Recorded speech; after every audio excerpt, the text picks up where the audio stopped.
Okie doke, in this video, we're going to take a little bit closer look at the used layout I've got and the discovery process that I'm going through with this menagerie of wiring.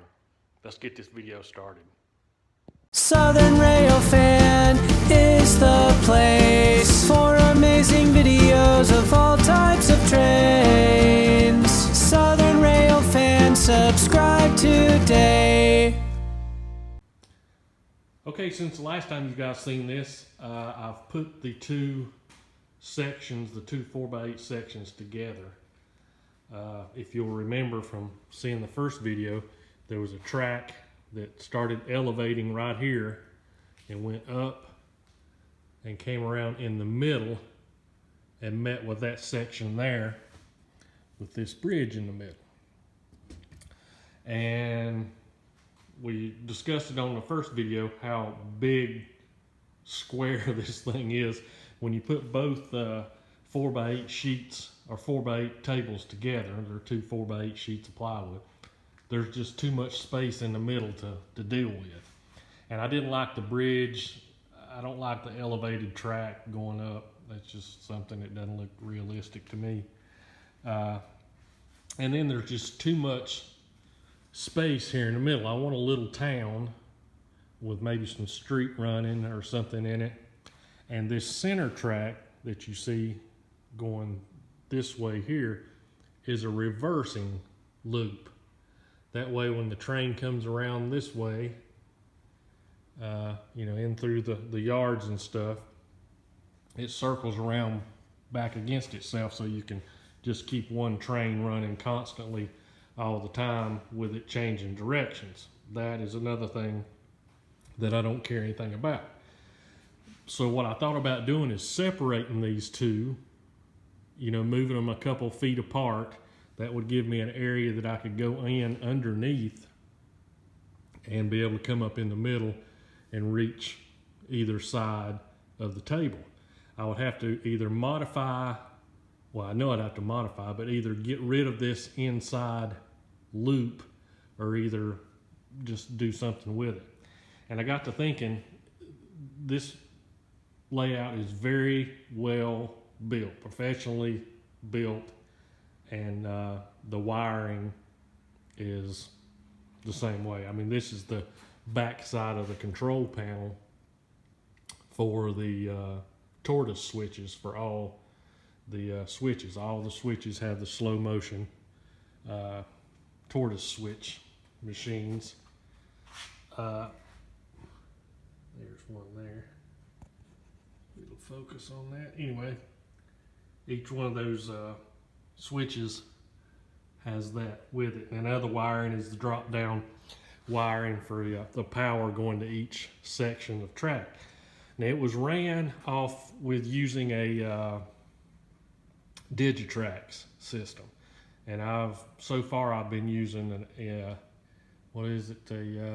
Power Cab, whoever makes the Power Cab, NCE Power Cab.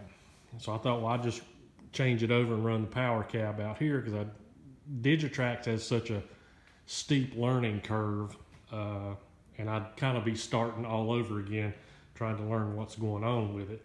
But I'm going to investigate and see how much wiring needs to be changed over. I don't think it, as far as I know, it's just two power wires going to the track, and the rest of the stuff is just set up for whatever company you're using there. So I thought what I should do to begin with is just put this thing together. Of course, I won't have the bridge section. I've already taken that out. Just put this thing together, get all the plugs and stuff plugged back into this thing. And the good thing about it, they've marked about everything. See, number 2 there, number 2 there. So that computer style plug plugs in there to control the left-hand section of the layout, and then of course number 1 down here is the right-hand section. So what I'm thinking about doing is go ahead and just plugging all that stuff in and familiarize myself with how they've got the wiring set up. I know these switches are for the switches, the track switches. But things like this momentary switch, I don't know what that's there for. Is that there to change the direction? You know, then there's this mystery box over here that's marked R and P. So I don't know if that's, you know, for the direction, if this box here picks up something.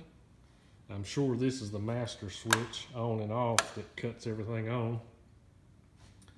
So I think it would be better off for me to get this section as it was built running and working before I start doing any modifications to it. If I start modifying things, and then I won't be able to tell whether, well, was that something that I modified, or, you know, I think it's just a better idea for me to get it running all together the way it is. I'm going to go ahead and take this section of the elevation out.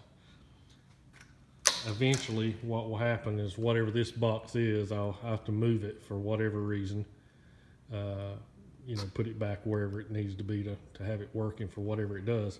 But have this section of track just tie in with this, and that'll take care of that loop.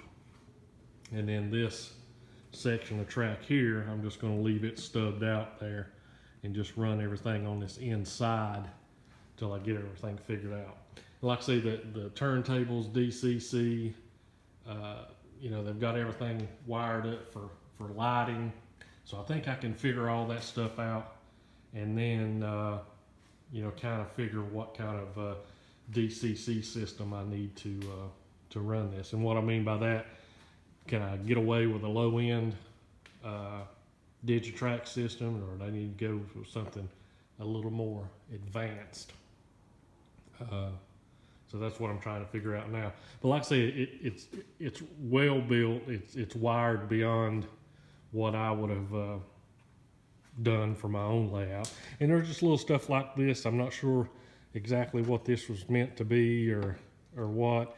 And then this wiring is just sticking out loose. It looks like it was just cut off with something. And that wiring goes to that switch thing there. So I'm not real sure what that is. I need to get my creeper, I guess, and flashlight and lay underneath it for a little bit to kind of figure out what that is. But I laid out a bunch of the buildings, and I'm going through that and seeing what's going to be there and what's not going to be there. And I was looking at some of the radiuses. From what I measured, all these are 18-inch radius, and some of them going into the yard, like right here, is super tight. So, and it's set up to be steam air, but I'm not sure if these 284s and stuff's going to cooperate. You know, articulated locomotives probably no problem, but a centipede tender is going to have a hard time navigating some of these curves. So that's still up in the air of what I'm going to do with that. But that's where I'm at. I'm going to get it all put together tomorrow and either cross wire and run my NCE power cab just to test the tracks to see what I want to do. And I'm definitely going to get this switch panel wired in, figure out what that switch over there is for, and go from there. What this is, this master switch, let me lay this somewhere that I won't kill it, knock it off and break it. This master switch, you know, you plug in this drop cord and flip this master switch, and it's got a couple of small, like set style power supplies underneath it. And I'm assuming that's what's running the like the switches and maybe some of the lighting. It's in some of the accessories. So like I say, it's just, I think I'd be better off just trying to figure out the layout as it was built first before I do any modifications to it. Just like if you're working on a car or a lawnmower or something, you want to try to get it back stock and then figure out what the problem is. So that's where we're at. And you guys that was wanting some of the stuff, that bought some of the stuff, as far as I know, everybody's got their stuff and are happy with it. I've still got one locomotive I'm trying to work on to get ready for one person that was wanting it, but everything else should be to the people. So cool. Alrighty, thank you guys so much for watching, and we'll see you next time. I'll probably do another layout video either this weekend or just before the weekend. Okay, thanks guys.